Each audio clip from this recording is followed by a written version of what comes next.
Federal government to nix GLP-1s in 26. Sellers are pulling them. Where are these rumors coming from? And should you be worried? We're the Peptide couple, and we want to clear up the confusion about this topic, about peptides in general. Now, there is a lot of information out there, and we want to do our best to sort it out so that we can give you the facts. If this interests you, please follow for more content like this. This isn't about GLP-1 suddenly becoming illegal or unsafe.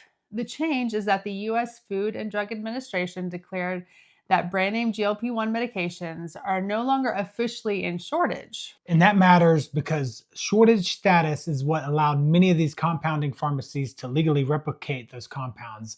And more GLP-1 means more access at a lower cost. Being removed from the shortage list removes the legal basis for many compounding pharmacies to replicate GLP-1s like semaglutide and tirzepatide, and can feel like restricting access for some people who were receiving GLP-1s from these affected compounding pharmacies. When the shortage list status changed, some compounding pharmacies challenged the decision in court, not because peptides stopped working, but because access was being restricted from patients who relied on these compounding pharmacies for their medications. These aren't just small disputes. They're central to whether compounders can legally continue offering compounded GLP-1 versions. And in the grand scheme of things, the rulings will affect people who access GLP-1s from these pharmacies. But these court cases do not directly affect research peptide space as of yet. We have seen just how effective peptides and GLP-1s are, and truly believe that people should have access any way they are able. In 2025, manufacturers like Eli Lilly have sued compounders and telehealth companies to protect their patents and trademarks. They claim that companies are selling unauthorized copies of patented drugs. So yes, there are court cases, but they're about regulation and intellectual property. They're not a sudden ban on GLP-1 research.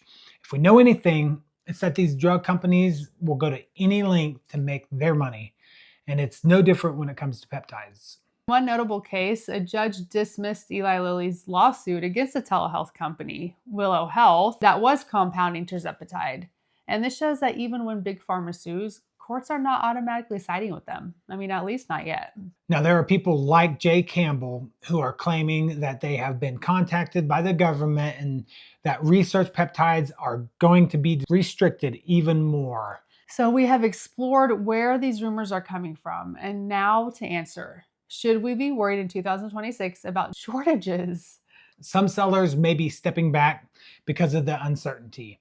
That is tied up with the pending court cases and all this new information. And not everyone is equipped or willing to operate carefully and transparently. There's a real legal and regulatory pressure on compounded GLP-1 sellers right now.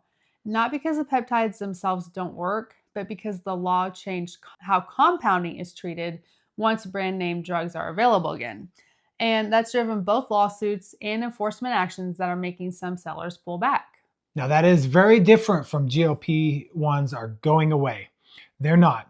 In the research space, people are not only able to access GLP-1, GLP-2, but retatrutide, that the clinical trials are showing blows the predecessors away.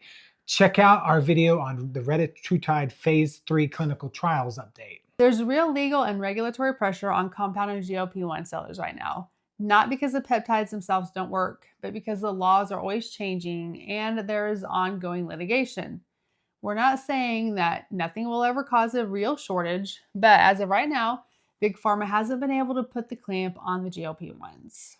We believe everyone should have access, whether it's through these compounding pharmacies or through trusted research vendors like Pulse Research X, which we highly recommend. Now, if you want more access, see our link in our bio where you can find the store, and you can also join the Pulse Collective for exclusive discounts and info. We'll see you there.